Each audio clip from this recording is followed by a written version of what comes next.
Hi, and welcome to the Fresno County Public Library tutorials.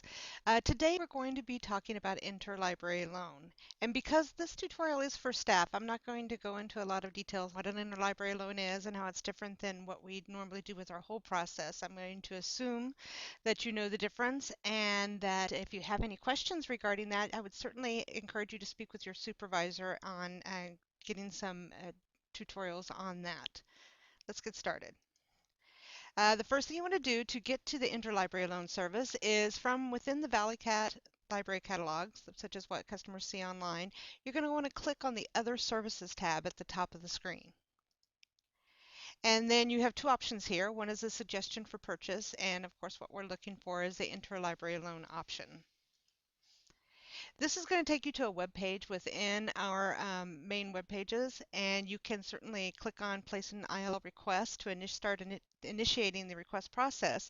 And if you have any questions about the restrictions or procedures for interlibrary loan, or if you feel you want to explain those a little better to your customer that you're assisting, just click on any of the links here, and it is very completely described on what exactly the restrictions and procedures are for an interlibrary loan.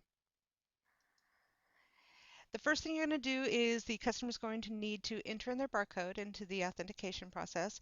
This will make sure that they are a Fresno County Public Library customer in good standing. So enter in the library card barcode there and then click on login. And then what you want to do, the first thing that I really recommend is that you click on My Account to create an interlibrary loan account. This will enable the customer to return later to check on the status of their request. Although this is not required to place an interlibrary loan request, it is strongly recommended. It will not only enable them to check on the status if they call in 4 weeks and say, where is my hold? Or also it'll make the process faster next time they want to place an interlibrary loan request. Enter in the customer information. You only have to enter in those fields with the asterisks. The other ones are superfluous and you don't have to enter those. And then once they've got that account created, it only takes a second, then you can initiate your search. So in this case, where you just put in a title search for a book, Carson of Venus, it's an old book that's been out of print for years. And so you just enter in whatever search term you need. If the person is looking for a particular author or if they have a specific ISBN number that they're looking for, you can just choose whichever search is the most appropriate. Enter in that information and then hit search. And you're going to get a listing of all the items that come up with that particular search. You want to scroll down the list until you find the one you're looking for. In this case, we're looking at number 4 for Carson of Venus, and you just click on that item. This will bring up a little more information about the item. You can scroll down and it'll give you the complete bibliographic information, publishing dates, all of that sort of thing. If you're curious as to see which other libraries may own this item, you can click on libraries worldwide that own item. In this case, 58 libraries do, and it will also let you know right here in that same area if the Fresno County Public Library has the item as well. So let's click on libraries worldwide that own the item. And you're going to get a listing of all the items, kind of based geographically, the closest come first. So you can see all the libraries in California that have it, not a lot. And so if a person is specifically wanting a particular library or whatever, this will list all the libraries in the country who own it, but it's only those who are actually subscribers to OCLC. If for whatever reason they're not part of the OCLC system, they will not be listed. So click the back button and we're going to come back here, and if the customer says, yes, that's exactly what I want, you want to click on borrow this item from another library. And you're going to get a screen that's going to ask for a little more information. Although some of the information will just automatically pop up because the customer is signed in, there are a few items that will need to be filled in. So anything with an asterisk has to be filled in order to place the hold. So you're going to put in the telephone number, the library barcode number. You're going to click on the pop-up list to choose the local library that you want to pick it up at.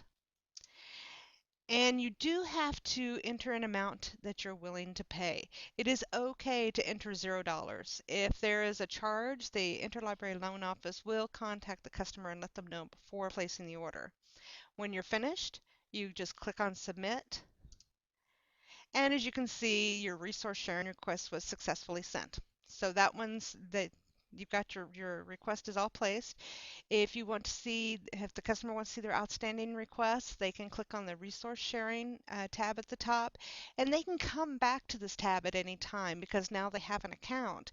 They can follow the steps that we just went through earlier to get to the interlibrary loan screens, and they can log in to their account, and then they can click on that resource sharing button. It'll tell them which requests they have outstanding, what the statuses are and such. And this is what the screen looks like, and it's just a simple list of all the items that they have on request. It'll tell you the status. In this case, we just submitted it, so it's saying submitted. If it's being filled, it'll say pending, and so the person can come back and take a look and see what's happening with their request.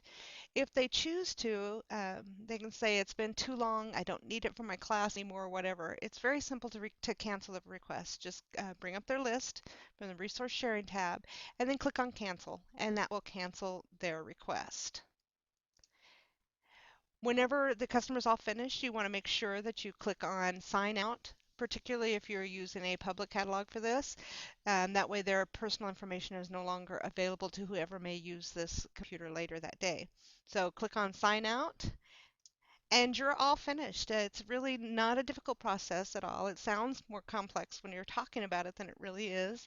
If you have any further questions, you can certainly give me a call at the Clovis Library, or you can send me an email. Or you can just talk to your supervisor, and I'm sure that they'd be willing to go over it with you. And I also recommend just practice, place a couple of interlibrary loan requests, and just see how easy it is. And once again, if you have any questions, give me a call. Other than that, I hope you have a good day.